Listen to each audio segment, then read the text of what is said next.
Day 2 of the Dusi Canoe Marathon starts here on the banks of the Dusi near Dusi Bridge that goes down to Mzinzi Resort at Inanda Dam, around 45 kilometers.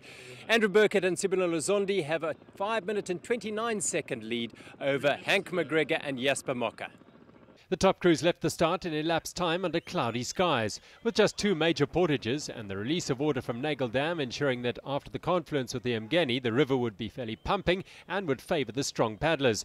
Initially, McGregor and Mocker were able to reduce the 5.5-minute gap by half a minute, but once the saddle portage had been completed, Burkett and Zondi gradually eased away, and by the time they reached Gauging Weir, their lead was just short of 6 minutes. The brutal Ngumeni Hill portage gave the leaders another chance to put the hammer down.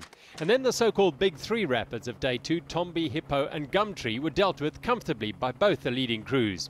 Those further back, however, found the going a little more difficult in those treacherous waters, and many a crew paid the price for choosing the wrong line.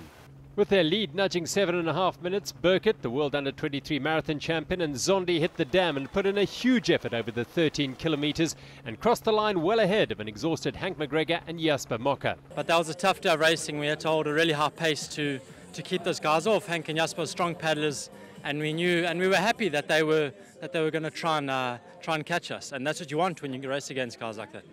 With just 29 seconds separating the leading pair of women's crews, the racing was intriguing throughout the 43 kilometres, although Robin Keim and Abby Olansky never lost time to their pursuers, Abby Ady and Adam Adamova, the Czech paddler who started the day with 10 stitches and a nasty gash on her knee. They were able to make up some time on the water, but took a short swim after Mfula Store before turning on the heat on the dam section. But it was Keim and Olansky at the finish who'd increased their lead by 1.5 minutes.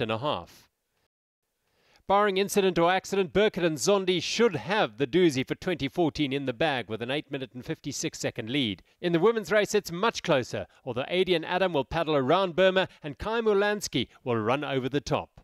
Andrew Burkett and Sibonelo Zondi are flying high at the Dusi after 2 days, a lead over 8 minutes going into the final day. It's difficult to see them being caught by McGregor and his partner Mocker. High up above Inanda Dam on the Dusi Canoe Marathon, I'm Gerald the Cock for SuperSport Blitz.